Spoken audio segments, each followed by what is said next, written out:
여러분, 오늘 본문은 사울이라는 청년이 이스라엘의 초대 왕으로 세워지는 너무나도 중요한 사건의 현장입니다. 그런데 사울이 어떻게 그 중요한 역사적인 현장의 자리로 가게 되는 줄 아십니까? 우리 3절 말씀 같이 읽어봅니다. 사울의 아버지 기스가 암나기들을 읽고 그의 아들 사울에게 이르되 너는 일어나 한 사환을 데리고 가서 암나기들을 찾으라 하매 잃어버린 암나기들을 찾기 위해 길을 떠납니다. 여러분 4절도 보시겠습니까? 그가 에브라임 산지와 살리사 땅으로 두루 다녀 보았으나 찾지 못하고 살림 땅으로 두루 다녀 보았으나 그곳에는 없었고 베냐민 사람의 땅으로 두루 다녀 보았으나 찾지 못하니라. 사울이 얼마나 열심히 찾는지 모릅니다. 에브라임 산지와 베냐민 사람의 땅까지 가서 두루 찾아다닙니다. 일상에 작아 보이는 일을 통해 왕으로 기름 부음 받는 그 자리로 오늘 사울이 가게 되는 겁니다. 여기서 우리는 너무나도 중요한 사실 한 가지를 발견하게 됩니다. 하나님의 섭리를 이루는 수단은 결코 거창한 것이 아니라는 겁니다. 우리가 매일 경험하는 일상의 일, 보잘것없어 보이는 그 작은 일들을 통해 하나님은 당신의 섭리를 이루어 가십니다. 그래서 하나님의 섭리를 정말로 믿는 자들은 작은 일들을 절대로 작게 여기지 않습니다. 일상의 삶에서 작아 보이는 그 일을 통해 하나님이 섭리를 경험한 자들은 일상의 삶을 절대로 허투루 살지 않습니다. 중국 선교의 아버지로 불리우는 허드슨 테일러는 이런 말을 합니다. 우리가 하고 있는 일이 중요하고 중요하지 않고는 별로 문제가 되는 것 같지 않습니다. 다만 그 일이 하나님께서 우리에게 손에 맡기신 일인가 하는 것이 중요합니다.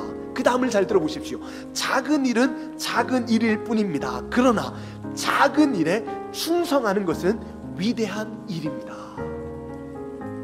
여러분, 온 천지 만물을 창조하시고 이 천지 만물을 지금도 통치하시고 운행하시는 하나님 앞에 과연 큰 일이 있겠습니까?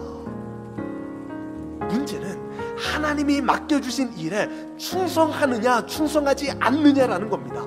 사람이 알아주든 알아주지 않든 세상적으로 볼 때 큰 일이든 작은 일이든 하나님이 맡겨주신 일에 충성을 다하는 자들을 하나님은 사용하신다는 겁니다. 하나님은 그걸 위대한 일로 보신다는 겁니다. 여러분, 하나님이 보시는 것은 탁월함이 아니라 성실함입니다. 하나님이 사람을 뽑으실 때 채용 기준은 능력이 아니라 충성스러움입니다. 사울은 오늘 열심을 다해 잃어버린 아버지의 암나기들을 찾아다녔지만 결국 찾아내지를 못합니다.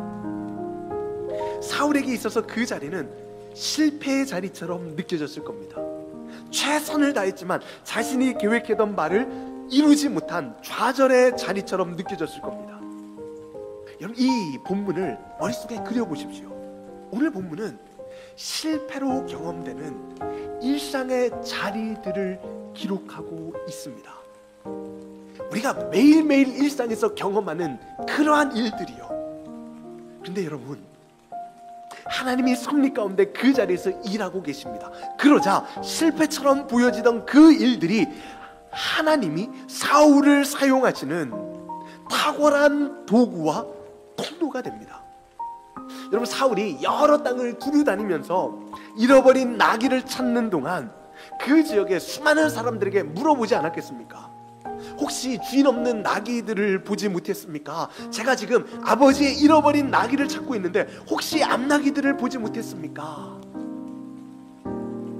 베이직교회 안신기 목사님은 오늘 본문에서 하나님은 일상에 작아 보이는 일을 통해 왕이 될 사울이 어떤 사람인지를 백성들에게 선전하고 광고하고 있다고 말합니다.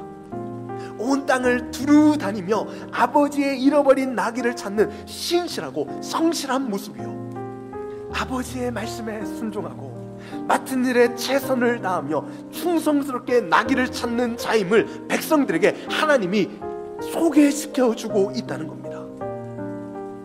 여러분, 하나님이 광고하실 때는 이렇게 하십니다. 어떤 거창한 일이 아니라 작아 보이는 일상의 일을 통해서 하나님이 친히 광고해 주시는 겁니다. 그러니 여러분, 한 번의 대박을 노리지 마시고 일상의 삶에서 충성스러움으로 살아내십시오. 오늘 사울은 잃어버린 암나귀를 찾고 있지만 그는 이제 이스라엘의 잃어버린 양을 찾아 구원하는 일을 하게 될 겁니다. 하나님은 능력을 보는 것이 아니라 충성스러움을